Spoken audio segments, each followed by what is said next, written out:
A wealthy diner owner, disguised as a customer, notices his waitress hiding a broken hand while still serving tables with a smile.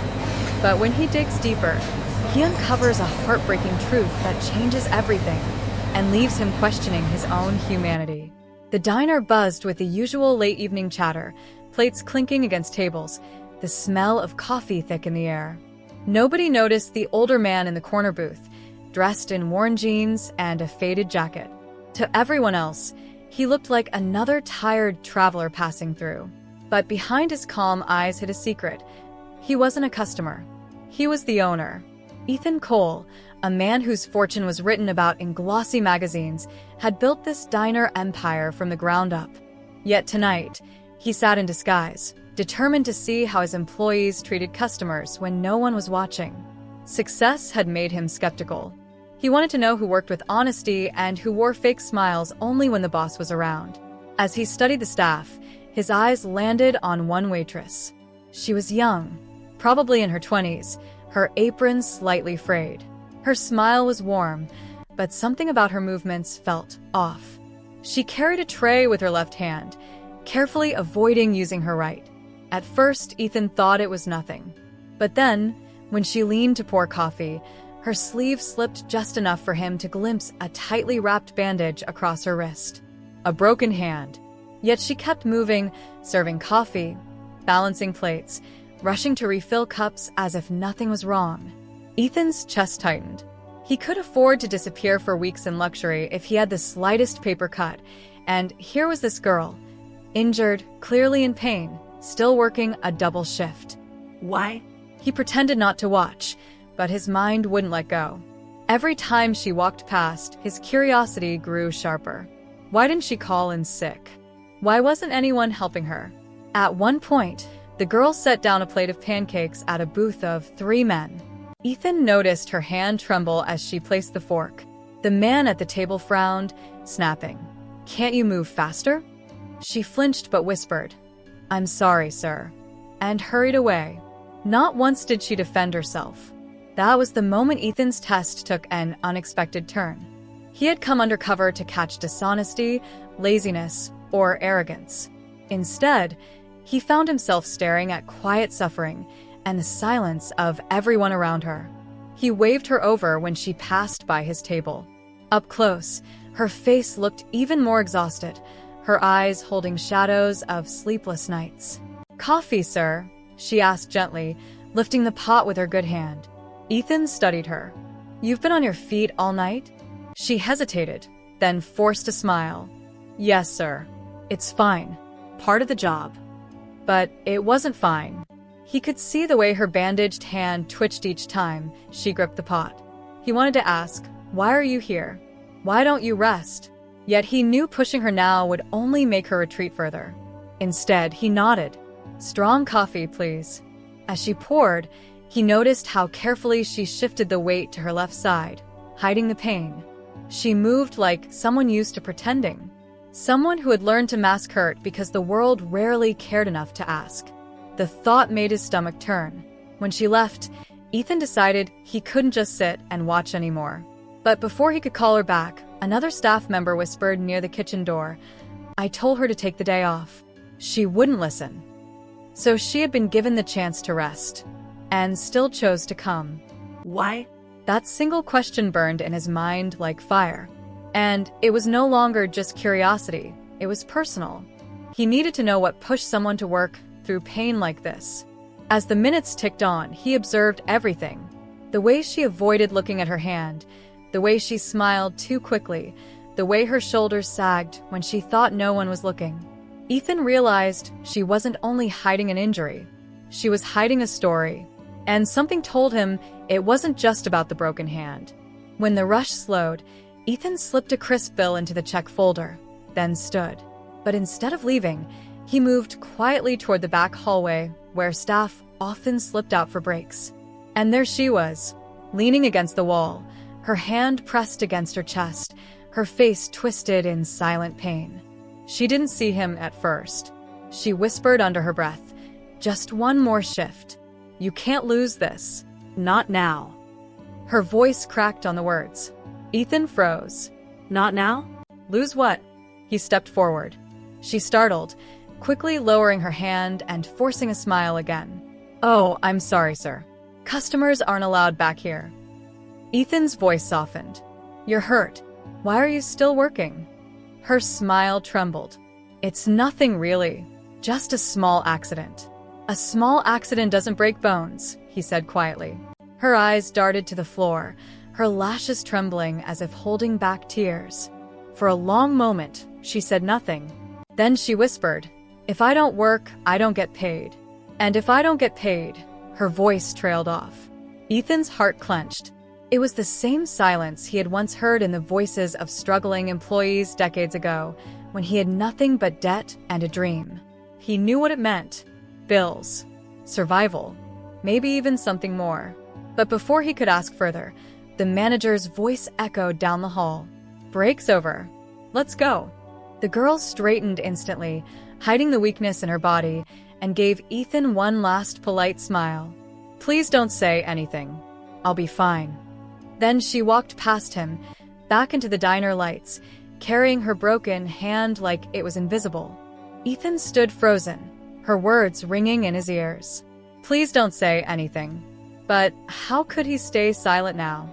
Ethan returned to his booth, but the food in front of him was nothing more than a blur. His mind replayed her whispered words. If I don't work, I don't get paid. And if I don't get paid, she had stopped herself before finishing the sentence, but Ethan didn't need her to explain. He had lived through nights of unpaid bills and overdue rent when he was young. He knew exactly what "if I don't get paid" meant. But still, there was something more. Something heavier in the way her voice cracked, in the way her eyes avoided his. It wasn't just about money. The rest of the customers carried on with their conversations, oblivious to the storm Ethan felt inside. He had come here undercover to test loyalty, but loyalty wasn't what he found. What he found was desperation wrapped in a waitress's uniform. He leaned back, his eyes fixed on her as she hurried between tables. Every smile she offered looked painted on, and every movement betrayed the weight she carried. He noticed again how her left hand did all the work while the right stayed close to her chest, hidden in the folds of her apron whenever possible. And then something happened. A toddler at the far table began to cry, flinging his spoon onto the floor. The young mother looked overwhelmed, trying to juggle a stroller and two kids. Without hesitation, the waitress, injured hand and all, knelt down, picked up the spoon with her good hand, and started playing peekaboo with the child. Her broken hand trembled against her apron, but her face softened into the kind of warmth only a mother would recognize. The child stopped crying, breaking into giggles. The mother exhaled in relief, mouthing a silent "thank you." Ethan felt a knot form in his throat. Who was this girl who could carry her own pain, yet still ease the pain of strangers? When her shift finally slowed, Ethan stood and walked toward the counter. He intended to pay and maybe leave her a generous tip, but his feet betrayed him. Instead, he lingered, waiting until she returned to the register. "Rough night?" he asked softly. She glanced up, startled. For a moment, her mask slipped, revealing exhaustion so raw it made her look years older. Then the mask returned. "It's just a job, sir. Everyone has rough nights." Her words were casual, but her tone held an ache. Ethan hesitated before pulling out a card. "You remind me of someone," he murmured. She raised a brow. "Your daughter?" she guessed, forcing a playful tone though her hands trembled slightly. "Myself," he replied. The words slipped out before he could stop them. She blinked, clearly caught off guard, but before either could say more, the manager returned, brisk and loud.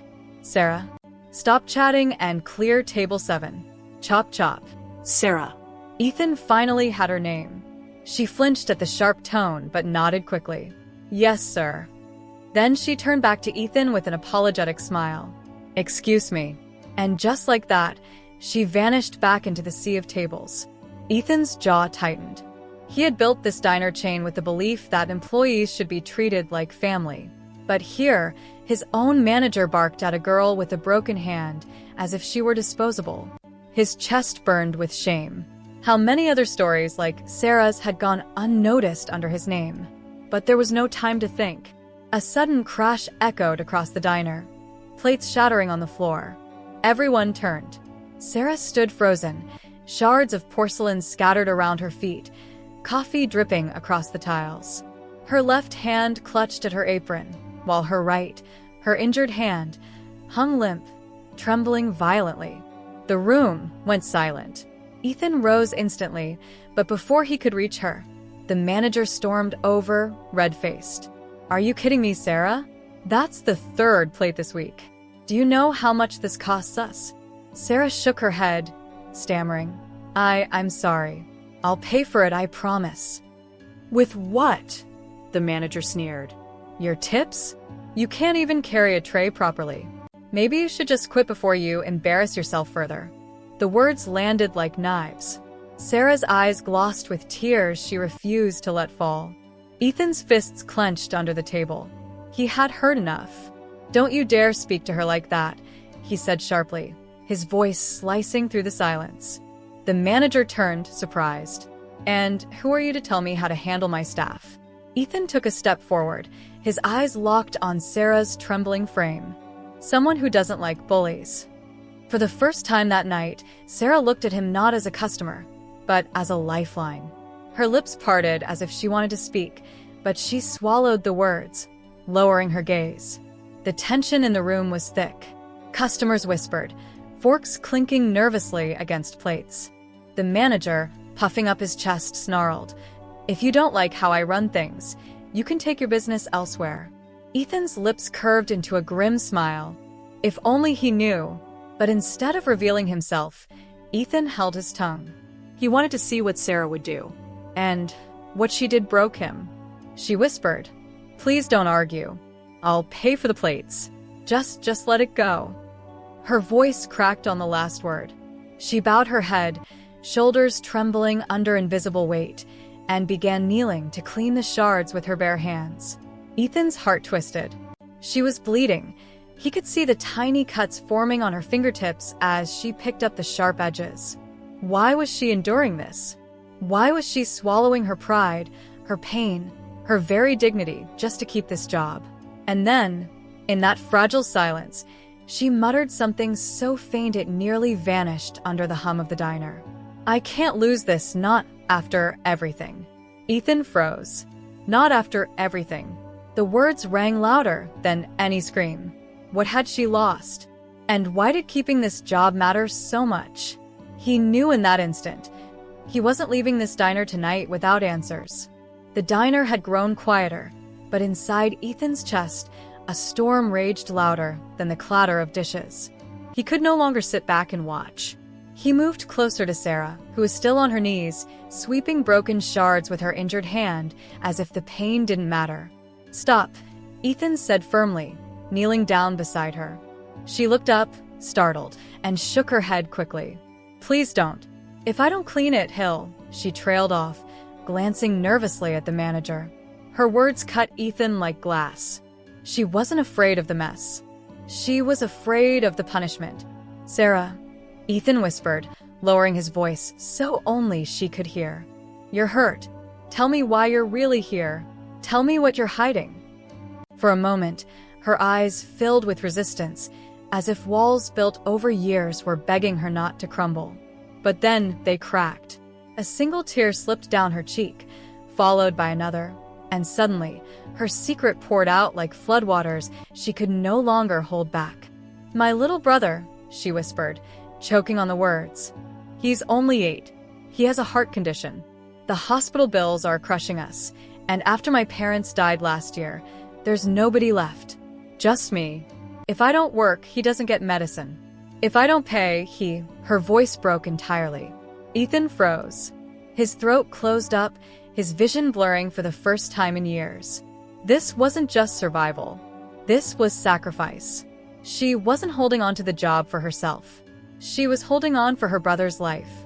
Her broken hand, the sleepless eyes, the desperate endurance. It all made sense now. But what shattered him most wasn't her story. It was her apology that followed. "I'm sorry," she whispered, clutching the edge of her apron. "I'm sorry I'm not good enough, that I break things, that I can't do this job as well as the others. I can't lose it because if I do, I lose him too. Ethan felt his knees weaken. Here she was, a young woman breaking herself piece by piece just to keep her brother alive, apologizing for it, as if her sacrifice made her a burden instead of a hero. The manager, impatient and oblivious, barked again. Sarah, enough with the dramatics. Back to work or you're out. That was it. Ethan stood, fire blazing in his chest. For years, he had kept his identity hidden during these undercover visits, letting him judge quietly, observe silently. But tonight, silence was a crime. The diner grew still as his voice thundered. She's not going anywhere. All eyes turned. Sarah looked at him in shock, her tears frozen on her cheeks. The manager scoffed. And who exactly are you to make that call? Ethan straightened, pulling the worn jacket from his shoulders. Beneath it, the sharp cut of a designer shirt glimmered faintly under the diner lights. His eyes, cold and commanding, no longer belonged to a stranger. I'm the owner of this diner, Ethan said, his voice echoing through the room. And you are finished. The gasp that swept across the diner was like a wave crashing against stone. The manager's face drained of color. Customers whispered frantically. And Sarah's eyes widened in pure disbelief. You, she whispered, as if the truth were too heavy to carry. Yes, Ethan replied, his gaze softening when it met hers. And I should be ashamed I didn't see this sooner. That I allowed someone like him to treat you this way. But that ends now. The manager sputtered, trying to find words, but Ethan cut him off with a single sharp gesture. You're fired. Effective immediately. Get out. Humiliated, the man muttered curses under his breath, grabbed his coat, and stormed out. The door slammed behind him, leaving silence in its wake. Ethan turned back to Sarah. She was trembling, staring at him as if she were still trapped between fear and disbelief. You don't have to hide anymore, he said gently. Not your hand, not your story, not your pain. Her lips trembled. But if I can't work, if I can't pay my brother, your brother will be taken care of, Ethan interrupted softly but firmly. Her eyes filled again. Why? Why would you help me? You don't even know me. Ethan exhaled, his chest tight with memories of his own youth, days when he'd worked with blistered hands, nights when hunger clawed at his ribs. He had known the sharp taste of desperation, the humiliation of begging fate for just one more chance. I don't need to know you, he said. I can see the truth. You're stronger than anyone in this room. You've carried more than most people could bear. And you did it all with a broken hand and a smile. His voice broke slightly. You shouldn't have to fight alone anymore. At that, Sarah covered her mouth with her trembling good hand, a sob breaking free she had fought too long to hide. The customers around them, who had watched the drama unfold, began to whisper words of support. One woman dabbed her eyes with a napkin. A man at the counter muttered, "That girl's a fighter." Ethan placed a steady hand on Sarah's shoulder. From this day on, you don't just have a job here. You have a family. Your brother's treatment, I'll cover it. His future, I'll help build it. And yours will be brighter than this diner could ever hold. Sarah shook her head, overwhelmed. I can't accept that. It's too much. You've already given too much, Ethan said, his eyes fierce with conviction. Let someone give to you for once. The room fell silent again as Sarah finally broke, leaning into him, sobbing into the shoulder of the man she once thought was just another customer. For the first time in months, maybe years, the weight she carried wasn't hers alone. And Ethan, the millionaire owner who had come undercover to test others, realized he had been tested instead. Tested not by dishonesty or greed, but by kindness hidden behind pain. He had come searching for flaws. Instead, he discovered courage, and it left him stunned.